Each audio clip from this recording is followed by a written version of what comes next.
Welcome to the Intentional Encourager podcast, where each episode brings you compelling conversations and stories designed to entertain, enlighten, and encourage. And now here's your host, Brian Sexton.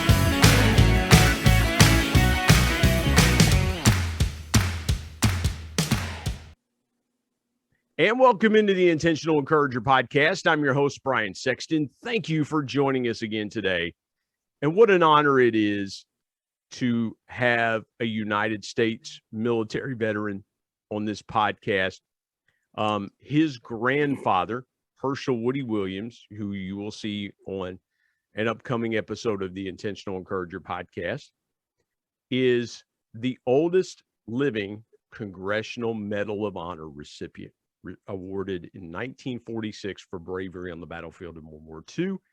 Brent, as you can see if you're watching on YouTube, is wearing his Desert Storm shirt. Brent is a veteran of Desert Storm, and that conflict is now 30. I'm doing some on podcast math. 30 years old this year. We went over to the desert as a country in 1991. But it is my honor to welcome in today Brent Casey, joining me on the Intentional Encourager podcast. Brent, how you doing today? Hey, thanks, Brian. Thanks for having me. Doing great. It's a great day. It really is. I start here with everybody. You're in the Louisville, Kentucky area. I want to start here around what you've seen the last year around COVID-19. Obviously, you're still connected to the area that we're in. You're 3 hours away. You get back here very frequently. But what did you see in Louisville? Maybe what was a lesson that you learned around the last 14 months of the pandemic that we've gone through as a country? Wow. Well, that's a tough one. It's obviously been a tough year for everyone. As you mentioned, my family is in Huntington, so they're about 3 hours away. So one of the big things we learned is how to order groceries delivered to someone else's house in another state. So mom and dad couldn't get out to get groceries, and we found this one wonderful service, Instacart. And so I would get on there, every week and order their groceries delivered in for them. And actually, we still do it, and we started doing it here at my house. So it's been we've learned how to be a little more efficient, I guess, and learned how to be a little more patient. I think patience is something that was certainly tested over this past year for us as well. You live in the Louisville, Kentucky area, and you guys saw, from a news perspective, you guys saw a lot of things. I know a lot of people in the Louisville area, that's a favorite area of mine, but they went through some things around different incidences and things like that. And I'm not, Brent, you and I know each other well enough. I'm not asking that question to politicize anything. I just want to get some perspective of what it was like living in the Louisville, Kentucky area, because the Louisville area is and I'll set this up for folks that don't know the Louisville area. The Louisville area, the first Saturday in May, is an area that gets bombarded with people from all over the world. And the reason that they come there is they come to the Kentucky Derby at Churchill Downs. Now, I will say this. Churchill Downs is in the hood. I don't know why people would dress up like that. And I mean no disrespect. It is not in a good area of Louisville. If you've not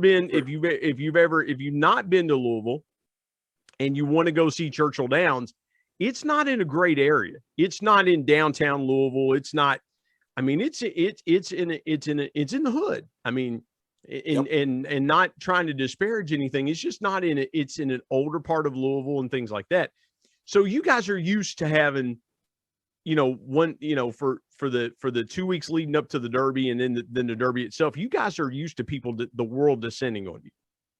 But last year, you guys had the world descend on you for a different reason. What was that like as a Louisvillian, watching all that unfold in your city? No, it was terrible. It was horrible. I've never, I've been here 30 years, and I've never been fearful or scared to live in my own town.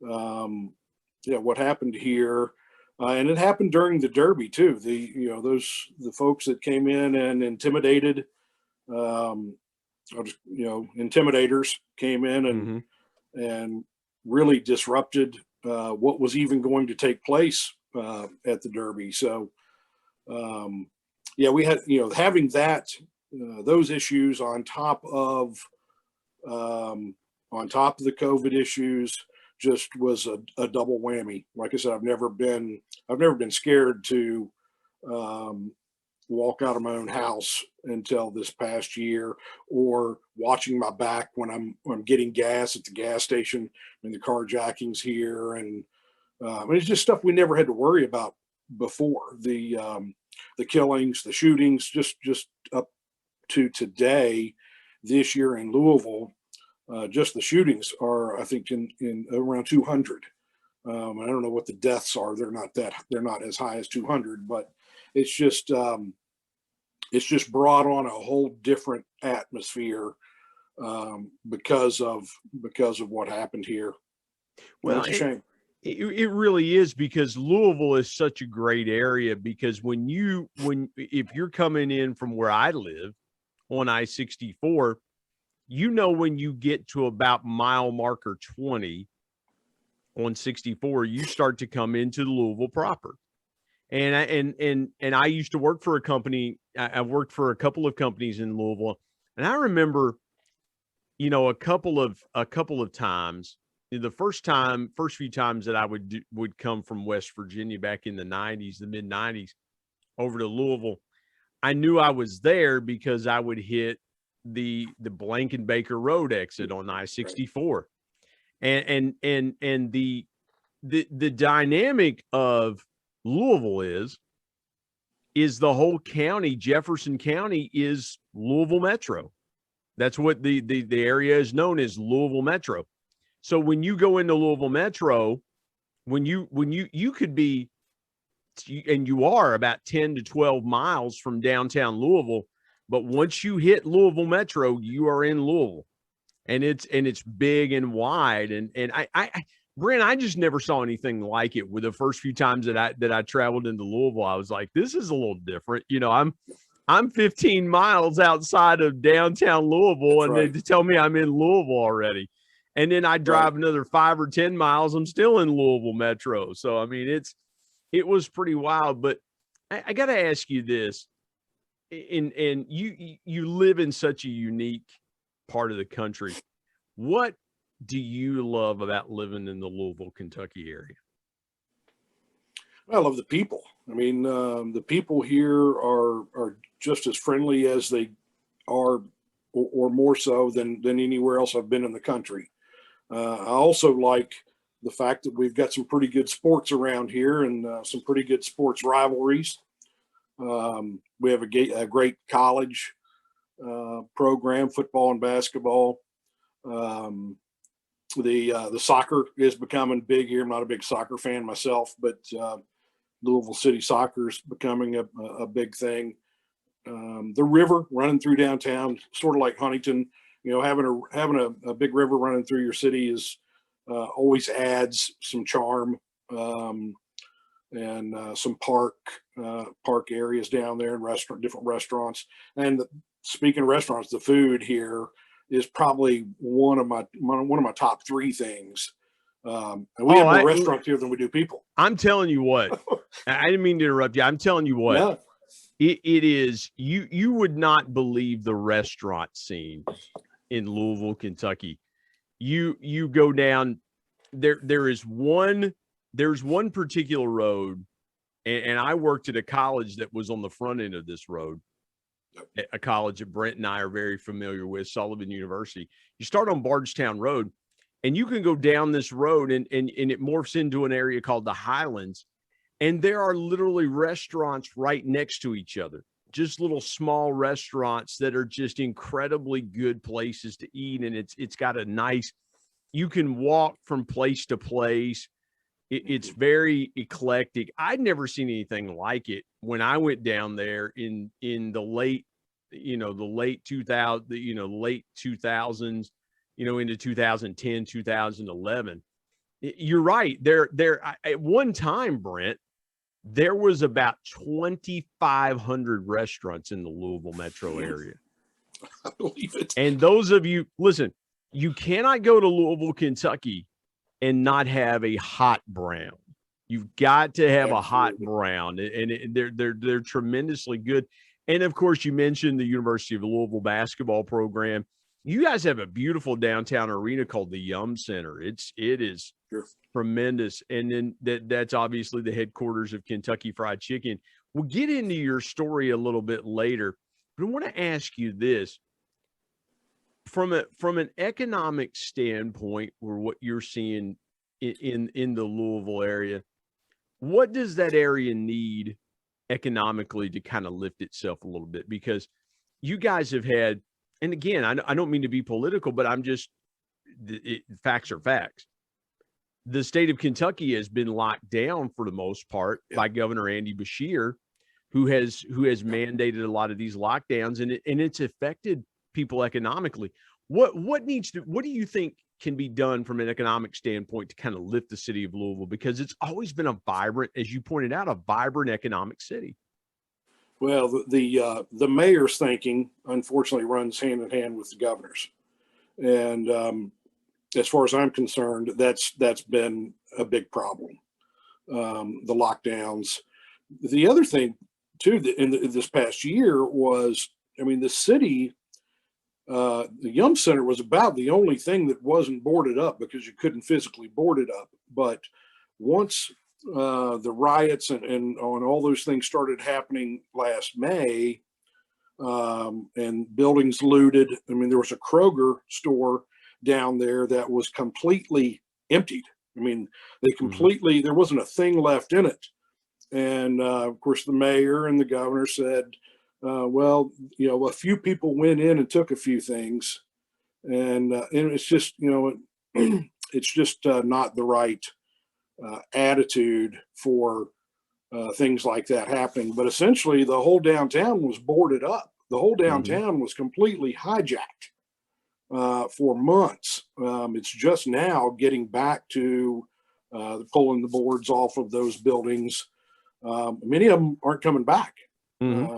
So it caused some real problems. I just think new leadership is my suggestion. Well, and you growing up and I didn't mean to interrupt you, Brent. You growing up in this area, in the area that we live in, you saw what economic downturn looked like growing up here in this area. And as a kid and as a young adult, our area in what we call the tri-state area, meaning Huntington, West Virginia, Ashland, Kentucky, Ironton, and Southern Ohio, we have always been at an economic disadvantage for one reason or another, whether it's population leaving or whether it's the lack of industry and manufacturing coming here. And Louisville has always been the exact opposite. They've always had manufacturing. They've always had good paying jobs, economic opportunities. Again, we mentioned the University of Louisville. If you go around the University of Louisville the last 15 years, it's exploded with Papa John's Stadium being built there. It seemed like everything shifted from the fairgrounds over to where the University of Louisville is, over in that area with the growth and things like that. And we just, in our area, Brent, as you know well, we just don't see those same economic opportunities, and the pandemic has done that as well. What's been the biggest lesson that you've learned around the pandemic and how you've had to handle things? I know you mentioned getting groceries to your parents and things like that, but what's been the biggest lesson that you've learned coming out of this pandemic? To be prepared. I feel like I was never prepared before this happened. I never kept an extra case of toilet paper on hand. I never kept 10, 15 gallons of gas on hand. I never had a generator until 6 or 8 months ago. I never had a 3-month food supply until about 6 months ago. Those are just a few things that I've put in place myself for myself and my family. So I think it's just the biggest lesson for me just is be prepared. And I really never was before, but the political environment,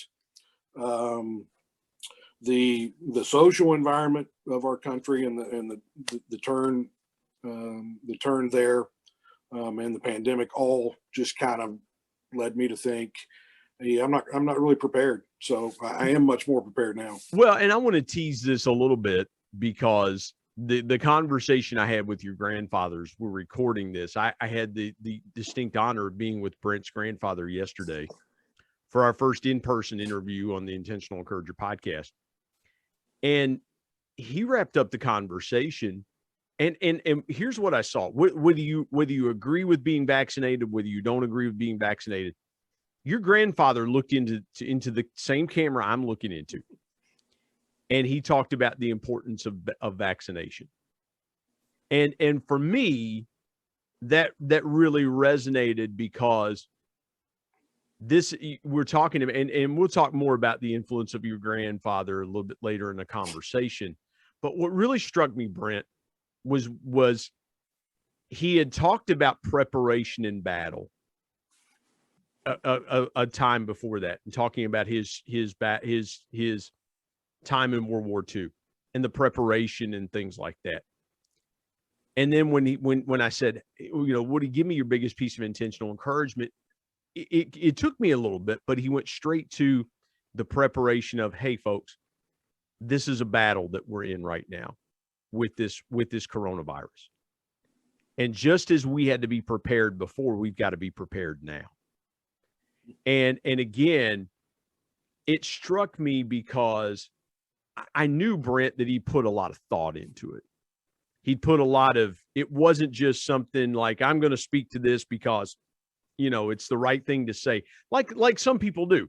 It's the right thing to say in the moment. It's the right thing to, but I didn't see that. What I saw was conviction of, I've been in this battle before, not with the same enemy, but I've been in this battle before, and we need to be prepared. I love what you said there.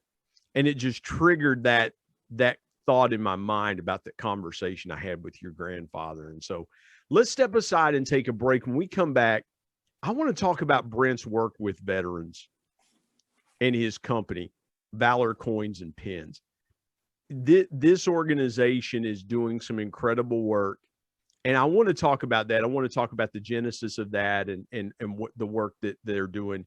I'm talking with veteran Brent Casey on the Intentional Encourager podcast today. Come back and be with us here in just a moment on the Intentional Encourager podcast.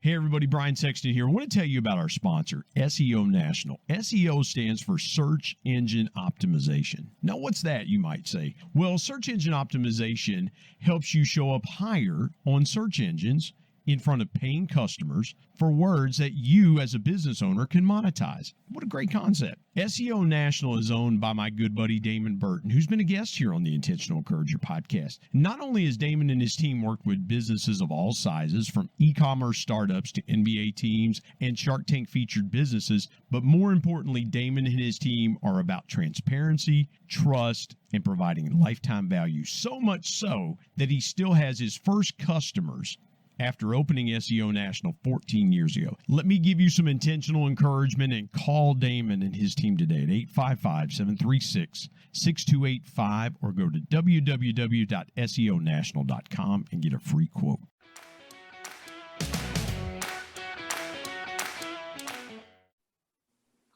Brent, I want to talk about Valor Coins and Pins.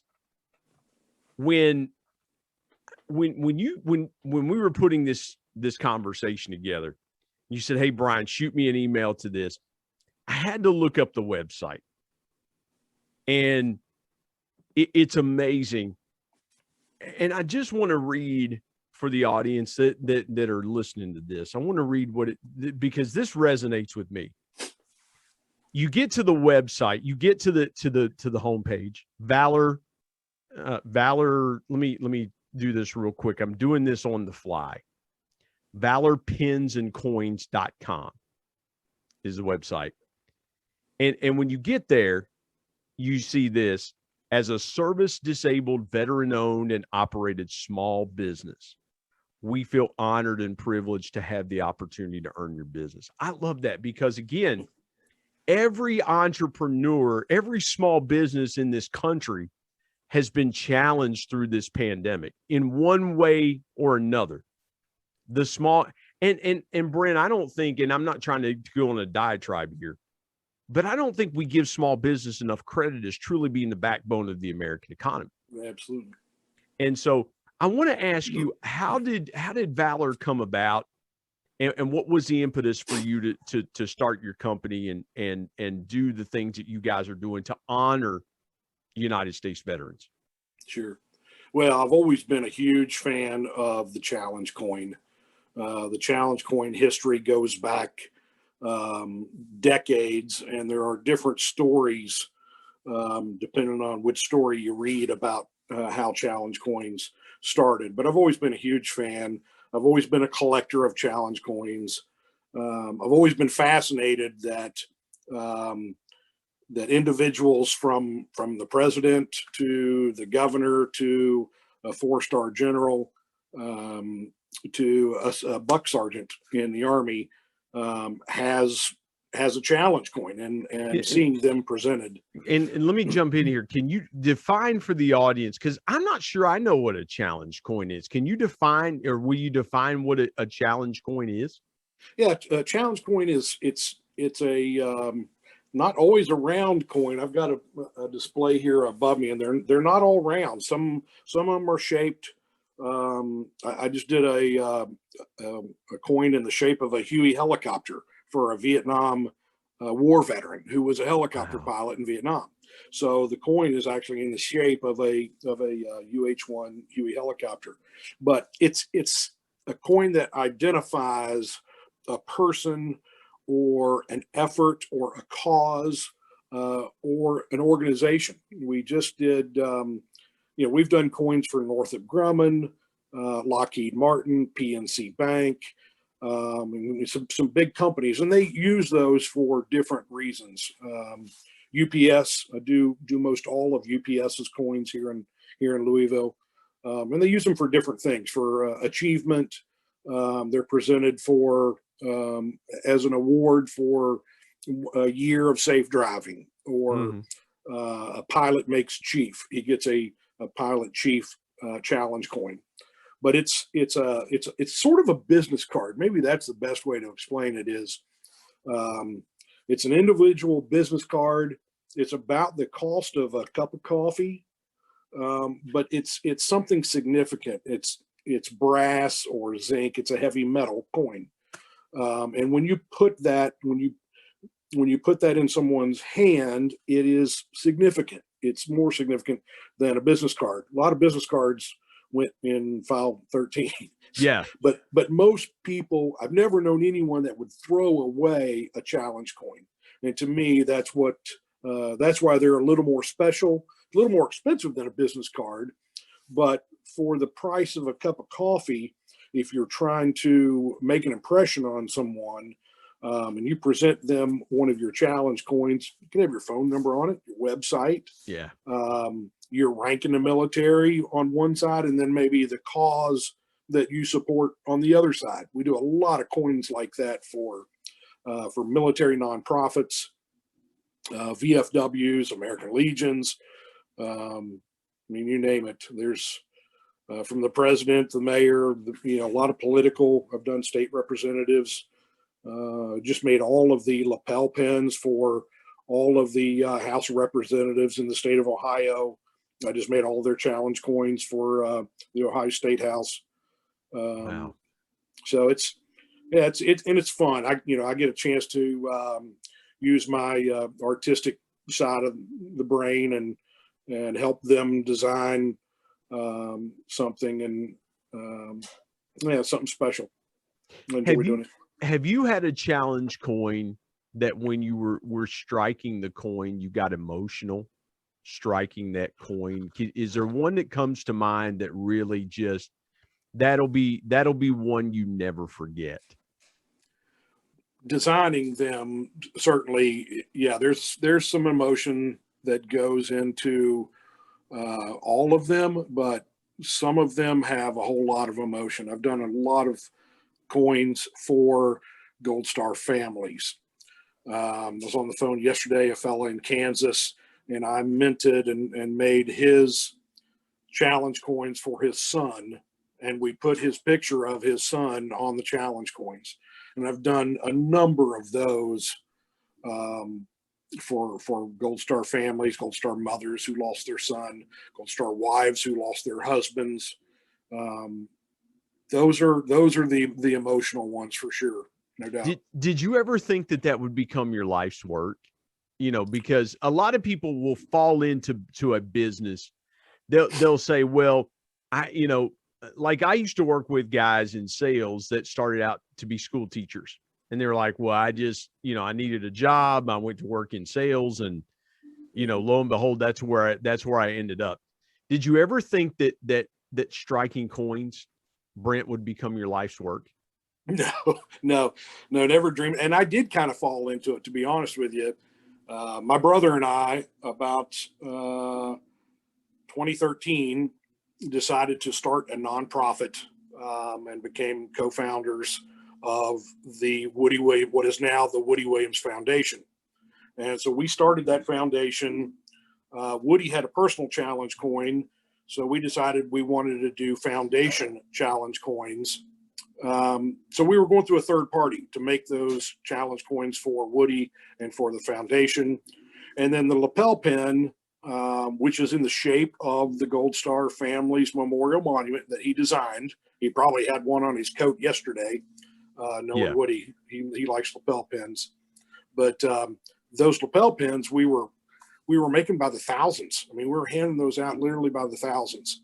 And we've been doing that for years now. So we were paying a third party again for the lapel pins and the challenge coins. And I just thought of as a way to save the foundation money. If we could eliminate the third party, the middleman, and go to the factory ourselves and become a vendor. So that's exactly what we did. My brother and I partnered in this business. My brother, Brian, he lives in Ohio. So we established the business license in Ohio. Mm-hmm. And he and I started Valor Coins and Pens, and now we are a factory direct company, and we've eliminated the middleman. So we're able to get factory direct pricing, not just for Woody and our foundation, but for all of our customers. Well, and Brent, I'm glad you mentioned the Gold Star families. That was something that was very important in the conversation that I had with your grandfather, because he was talking about how when he was in war, the War Department basically would show up at a family's front door, inform the family of the loss of loved one, doing it with their hat off, and then putting their hat back on, turning and walking away, and basically leaving that family to pick up the pieces. And now our government has taken leaps and bounds in improving that process, but still, there's nothing that honors the family of the serviceman or woman that lost their life. When you think about the Gold Star projects that you've worked on, and you mentioned your grandfather designing, in fact, alluding to that conversation, West Virginia was the first state to have a Gold Star monument, and now we have 7 in this state that honor the families of fallen servicemen and women. And I could not be more proud of my state for doing that. But as you've worked with these families, you mentioned designing a coin for a gentleman in Kansas that has his son's picture on it. What is that like to design something as a legacy piece for a fallen serviceman or woman in combat. As in the Gold Star Family's Yes. Memorial Monument. Well, that's a much bigger cause, and really Woody gets the credit for that. When my brother and I went to submit the 501c3 nonprofit for the Hershel Woody Williams Medal of Honor Education Foundation, at that point on that day, we didn't know what we were going to do with the foundation. We just knew Woody had some funds. They weren't being put to use. He wanted to do something. So we started this nonprofit. Well, within a couple months, he designed this Gold Star Family's Memorial Monument, which was the first. So I started doing the research. And I said, Woody, this has never been done before. There is no such thing until now. And so he designed, that's his design, except for the cutout. The architecture gave him the idea to cut out the silhouette because that person is not coming home. So really Woody gets, it did, that kind of fell in our hand as well. And the Gold Star is what is presented to that family when a loved one is lost. Is that correct? Well, they become a Gold Star. Okay. The next of kin and immediate family members do get a Gold Star lapel pin, and that's probably what you're familiar Yes. with, the little Gold Star lapel pin. Cousins, uncles, grandparents, the extended family, they don't get anything physically. So this was an opportunity for us to give the entire family something physical, a place, a monument that is there, just theirs, and a place to go where they can reflect and touch that monument, a place where they can, go and be with that loved one who has sacrificed their life for our country. So, yeah, I think Saturday, I believe number 78 was dedicated. Woody was there. In Indianapolis. They dedicated number 78. He and I'll go next week and do 79 and 80 in Texas. The following week, we go to Idaho and do 81. We go from Idaho to North Carolina, and we do 82. So, and by the way, these Gold Star monuments are in all 50 states now. They're all 50 states have at least one Gold Star monument. Brent, I've got to ask you this before we take another break. Is the Gold Star Project, where does that rank for you? Because you served in the United States military yourself. What does being involved in that Gold Star Project, how does that rank for you in among your list of accomplishments in your life? Oh, I believe the foundation and being a co-founder and serving as executive director for the first 5 years, that's the top for me. To be able to serve the families, to be able to serve my grandfather in a way where I could help him travel and be with him and get him to and from these monument dedications, no question. That's the top of the list for me. Man, that is so good because again, the Hershel Woody Williams Foundation, again, Woody Williams spearheaded this Gold Star Monument movement because again, there was nothing there to honor the families of those fallen. And I want to say this, and we'll step aside and take a break.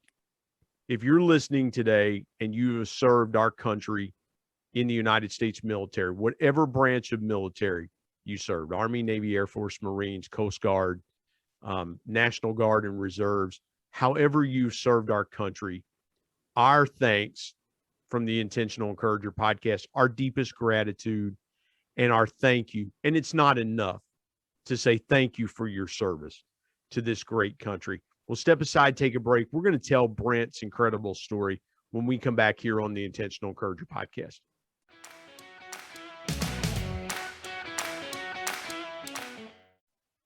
Hey, everybody, Brian Sexton. Want to tell you about my new book, People Buy From People, 10 Powerful People Lessons from the Ultimate People Person, my dad.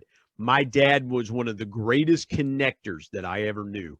And he shared with me 10 connecting principles that I have used throughout my 25-year sales and sales management, customer engagement, and leadership career that I'm passing along to you.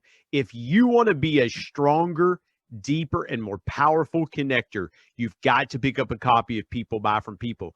There are concepts in there that you may not realize help make you a power connector. You can go to Amazon and pick it up, Kindle if you're an e-reader and you like to do it that way, or now available on Audible.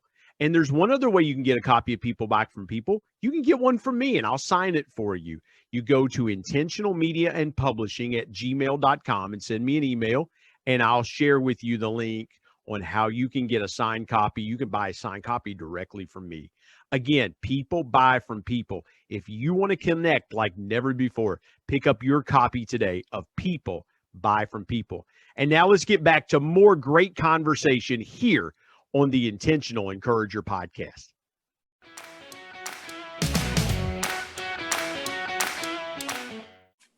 Brent, I want to get into your story. And as we talked off the top, you yourself are a veteran of military. If you're watching on YouTube, Brent is wearing his Desert Storm. Brent fought in Desert Storm. Take me back as far back as you want to go from point A to where we are today, and just kind of talk through your life story. Sure. Well, as a kid, I grew up in Barbersville, West Virginia. Carried right where we were recording this podcast, by the way. Amen. Out on McComas Road in Barbersville, West Virginia, as we record this podcast. That's awesome. Yeah, go Mountaineers. Oh boy! Oh, now you've gone and done it now. Well, I'm a Herd fan. Yeah, since we're talking about West Virginia. our state. Yeah, our state. Yeah. Well, people they'll ask me when they find out I live in West Virginia. They're like, "Oh, you must be a Mountaineer fan," and I'm like, "You got the wrong color." Not necessarily. Not in this town. Yeah, I'm all about being a West Virginia Mountaineer, but the Herd comes first. That's exactly right. Well, listen, I tell people all the time, blue and gold make green. So, you got to go there. So I've never heard that. I have to use that. So, grew up in Barbersville, carried newspapers for 3 or 4 years, was a junior on the volunteer fire department, worked at the Dairy Queen there on Route 60, drove the little yellow Chevettes and for Geno's and delivered pizzas for a couple of years, and started school at Marshall, went for a year, and decided I had some growing up to do, and I felt like the military could help me do that. So I wanted to be a medic, and I wanted to go to airborne school, and I wanted the GI Bill. I wanted to get out and go to college eventually and be able to pay for it. So the first 3 recruiters didn't offer any of the above. So they sent me to the Army recruiter, and he said, "We'll make you a medic, and we'll put a parachute on you and send you to airborne school, and you'll have the GI Bill." So in September 1987, I went into the United States Army, did basic training out at Fort Bliss, Texas, and then went to airborne school and medic school, and ended up, my first duty station was the 1st Cavalry Division in Fort Hood, Texas. Served in Fort Hood for a couple years, ultimately ended up at the 82nd Airborne, where I wanted to be all along, as a paratrooper. The 1st Cav, they don't jump out of airplanes in the 1st Cavalry Division. So ultimately I wanted to be at the 82nd Airborne. I got there in the summer of 90, about the time, I was supposed to get out in the summer of 90, and Saddam Hussein invaded Kuwait in August of 1990. So I, as a medic, was involuntarily extended for a year to go serve. So Brent, take me through that time, because I was a freshman at Marshall in August of 1990, and I remember what it was like, thinking that war was coming and actually, later that, a few months later, I actually had an advisor that was arrested for protesting the war. And that's when it was kind of like, that's the time for me that South Point seemed 1,000 miles away from Huntington, because it was, even though I drove 10 minutes to school every day, because I grew up in Burlington over in the South Point area, I drove 10 minutes to Marshall. But when I saw my advisor getting arrested for protesting, it felt like my hometown was 1,000 miles away, because I was in a whole different world at that point, being at Marshall. You are thinking, okay, I'm going to get out. I'm going to go back to school. I'm going to basically start my life. And then this happens. What was your thought process when you get that notice that, hey, we're extending you for a year because something's coming? Well, obviously I was fearful, a little scared, intimidated, but excited at the same time. I mean, that's why you joined the Army. That's why you trained. That's why we trained for 3 years for that situation. And what a better opportunity than to be part of the greatest military in the world, to help liberate and free a little country like Kuwait, who was being invaded, and horrific things happening to their people. At that point, I couldn't get there quick enough. I was, like everybody else in the Army. This is what we trained for. Let's go liberate these people in this country and do what we're supposed to do. Wow. And so how long was it? You mentioned August of 1990. You're getting ready to, you've been extended for a year. So now you're there till August of 91 at the very earliest. When did you guys get the orders that you were going to the desert to support the military operation of then President George H.W. Bush? I went over, I deployed with the 82nd Airborne. Our unit deployed in October. October, November, December, we trained and kind of set up operations just to get ready for what was to come in January. So Desert Shield then turned to Desert Storm in January of 91, and the air campaign launched, and we started to move up closer to the border. I was, as I mentioned, I was a medic, and I had a Humvee that had a cracker box like on the back, like you'd see in an ambulance, typical ambulance, just a big box on the back of it with a big red cross on each side. And we were wedged in between a tank company. Mm-hmm. So my job was that company of tanks, which is about 12 to 14 tanks, and the individuals in those. Those were my responsibility. We didn't have much challenge, as you know, if you know anything about the Gulf War. We went in and did the job pretty quickly. We were at a big advantage because we had night vision. They didn't have night vision. We could see them at night. They couldn't see us. We had GPS. We knew where we were in the desert.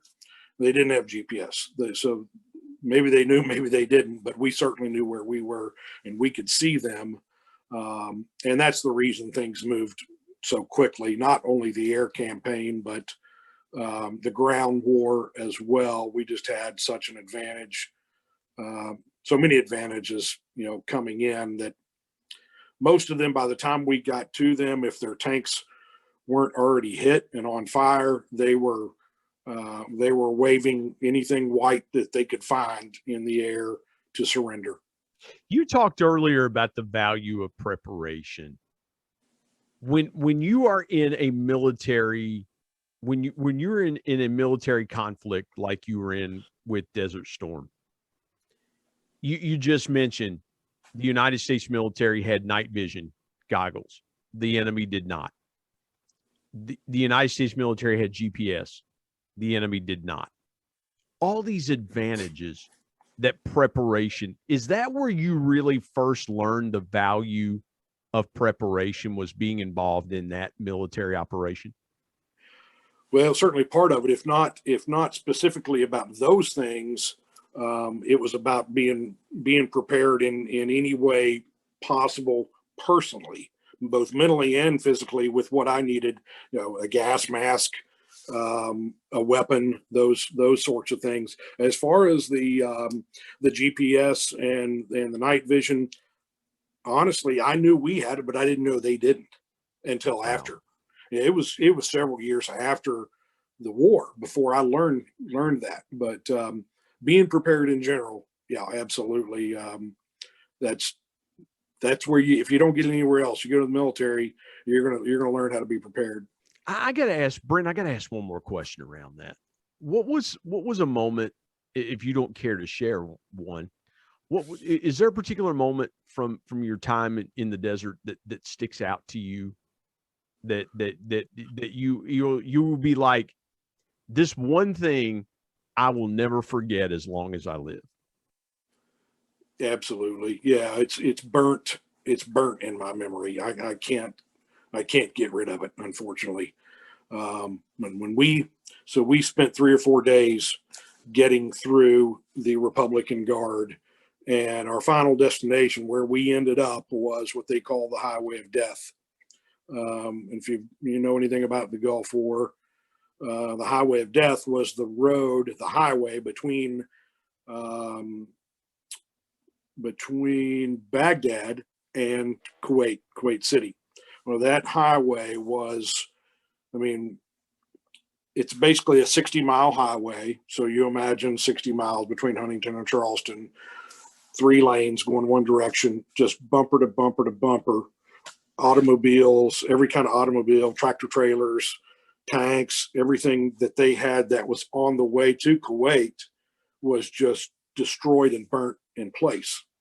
Mm-hmm. Literally with the drivers still in the seats, gripping the wheels. And that, some of them had gotten out of the vehicles, and you could see they had made it 3 or 4 or 10 or 15 feet, but they were already injured or on fire, so they didn't make it much further than that. And they were everywhere. It's something I'll never forget. Still, and this was the Iraqis bombing those people. If I'm telling it correctly, and I'm recounting it correctly, this was the Iraqis basically bombing those people on their way to Kuwait City. Is that correct? No, this was where our air attack was bombing the Iraqis that were trying to get into Kuwait and Kuwait City. Gotcha. We were stopping them literally in their tracks. Well, and again, it was necessary because the enemy was so covert at that time. You didn't know if those trucks and things like that were actually carrying IEDs or bombs or things like that could be used to attack the citizens of Kuwait. And so, I can understand why that would still be burned in your memory. What happened after you got out of the military? How did take me through that time in your life? Oh boy, that's pretty extensive. The first year or so, I don't really remember much about it. Went through a divorce. Just basically the best thing I could say, for the first 15 years, my body came home, but my brain didn't, because my brain was still PTSD, which I didn't even know what PTSD was at the time. Didn't know what it stood for, or what it was. But the PTSD was really bad for the first 15 years. For me, like I said, I don't remember much about that first year coming home. And I was just keeping my head above water, basically. That first 15 years, I didn't really want anything to do with the military, the VFW, American Legion, the VA hospital. I wouldn't have anything of that, because I just my brain was still wired. Once you go through what PTSD does, once you go through a situation like that, your brain has to rewire.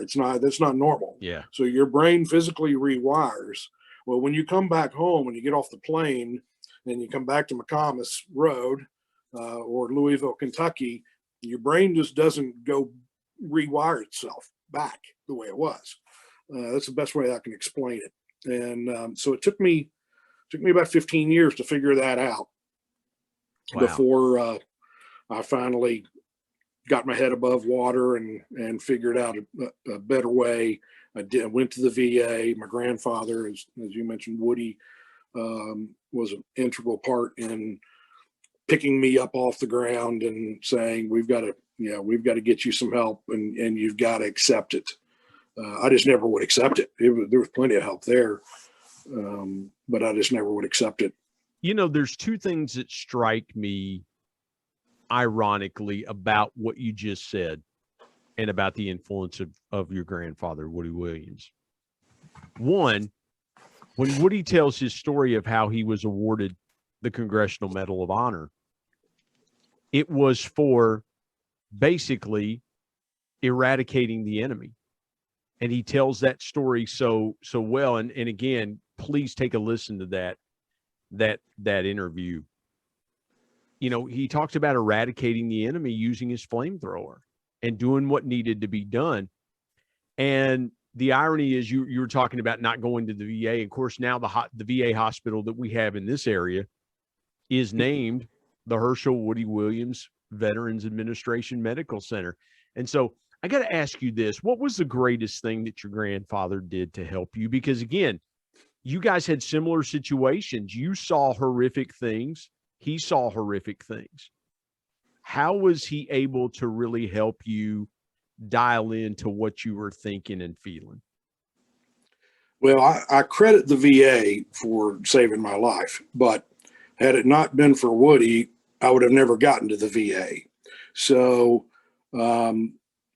once he came, once I came from Louisville back to Huntington and started spending some time with him one-on-one, and getting into the VA and seeing, the appropriate people within the VA, that's really when the tide turned, when things started looking up.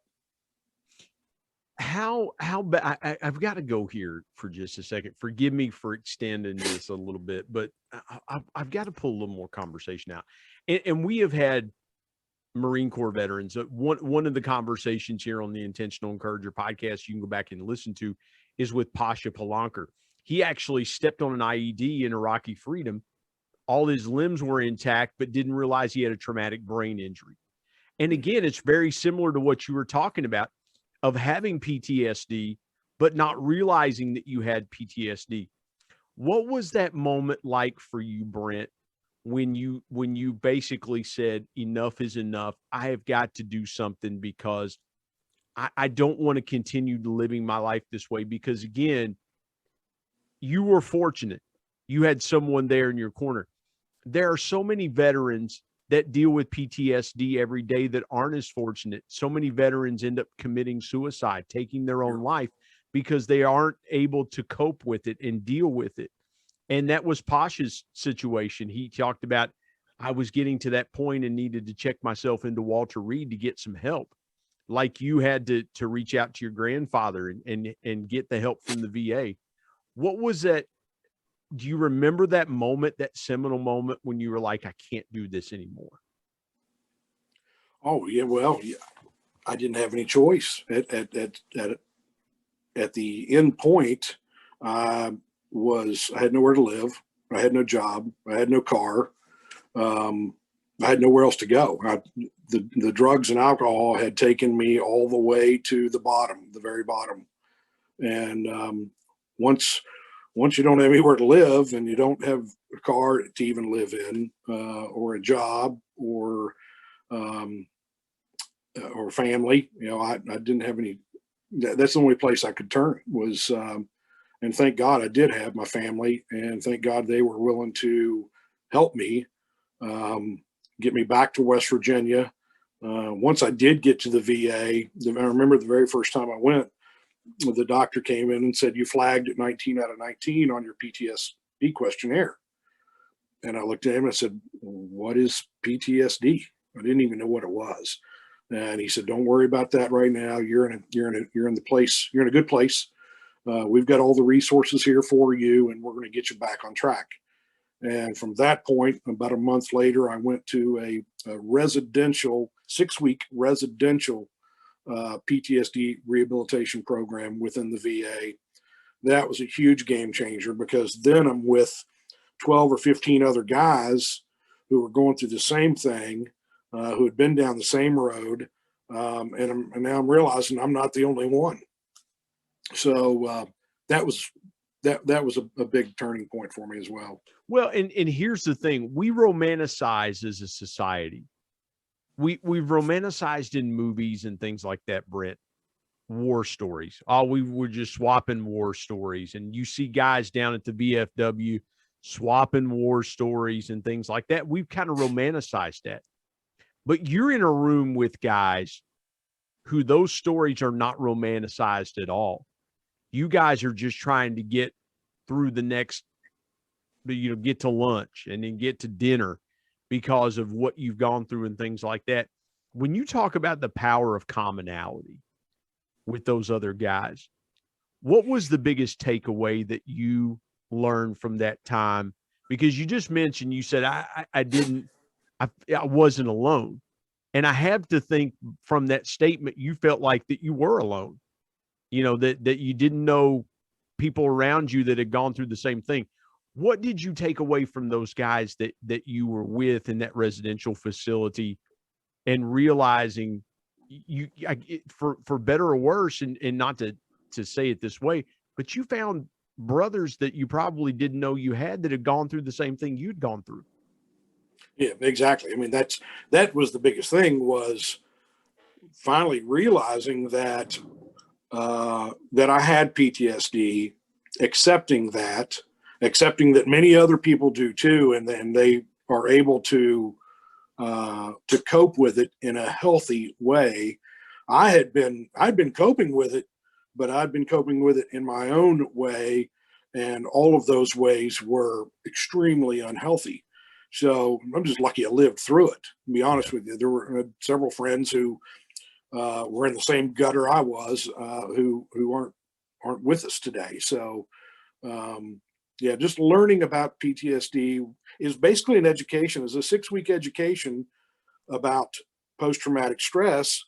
Not only that you're not only learning it with the other guys from Vietnam. There were guys in there from Vietnam that were just now getting into the treatment and the education, but the education about it. I mean, once you know what you have and what it is, and you learn some healthy coping skills, that was what I needed. Wow. That is so good. And listen, I could ask you a little bit more. I feel like at this moment, Brent, as we wind up this conversation, PTSD now takes on so many forms, because you have people that have been in domestic abuse situations that are struggling with PTSD, whether it's a husband, wife, spousal domestic abuse or things like that, children that have been involved in domestic abuse and things like that, business owners that have had their world just rocked by this pandemic. I mean, PTSD really is not just a war disease anymore. That's right. You see it in all different shapes and forms and kinds and things like that. Absolutely. Brent, if someone is out there listening today to this conversation and they're saying to themselves, I'm really struggling. I feel like I wake up every day and the weight of the world is on my shoulders because I've got a small business and people are dependent on me for their livelihood, and I don't know what the answer is, or just you wake up and you just feel like there's just so much pressure on you, and you've seen things that you can't unsee, and you've gone through horrific things in your life and you're trying to overcome, but it just keeps coming back at you. What's your biggest piece of intentional encouragement for those folks walking that road that would listen to this conversation? Don't give up. Don't give up. Even when you're completely at the bottom, and I can speak from experience, the key is just don't give up. There are so many groups out there right now. that are willing to help. I work with them every day. Nonprofits, some guys don't like the VA. They don't want anything to do with the VA. Well, that's fine. There are plenty of other groups that we can get you connected to. Feel free to reach out to me personally. I'm on Facebook. I'd be honored and happy to help get anyone pointed in the right direction, in a better direction. But just don't give up. Yeah, and we would encourage you here at the Intentional Encourager podcast, if you're dealing with the situation and you listen to this conversation and you go, that's me. Brent was talking about me. That's my story. I feel that way. Reach out to me Sure. at the Intentional Encourager podcast on Facebook. Reach out to Brent. I can get you connected to Brent. Sure. And so, listen, don't fight this battle alone. And again, we're here to help. We're here to encourage and things like that. And that's why I felt like it was so important to have Brent on to tell his story this morning and to encourage you to find that, again, if you've been a victim of domestic violence and you feel those thoughts and those things, get some help. Get some help and get through it.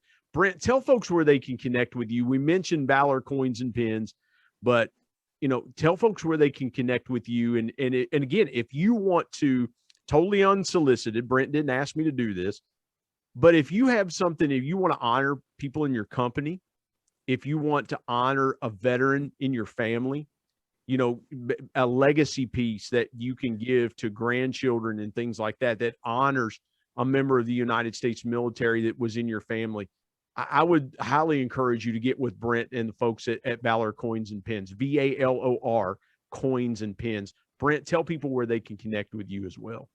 Yeah, we'd be honored. We'd be honored at the opportunity to help.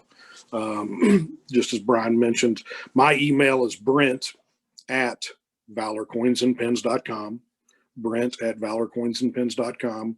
You can see a lot of our work on Valor Coins and Pins on Facebook. I try to post all of our coins either on my personal page, Brent Casey, or Valor Coins and Pins on Facebook.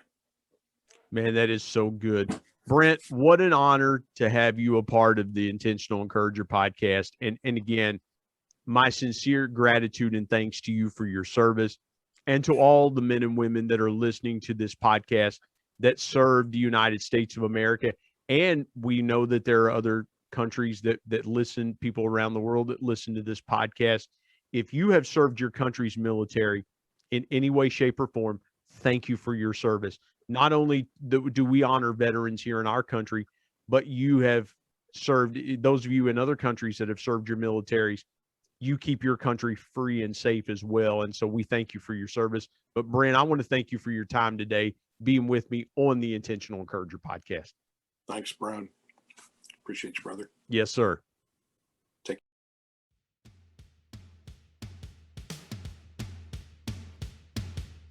My thanks as always to producer Bryce Sexton and technical advisor Matt Means. And of course, the ultimate thanks goes to the Lord Jesus Christ, who provides intentional encouragement every day through his word. If you're not subscribed to the Intentional Encourager podcast, hit the subscribe button wherever you get podcasts so you don't miss an exciting episode where you can get encouraged and stay encouraged. And remember, anyone, anywhere, at any time, any place can be an intentional encourager.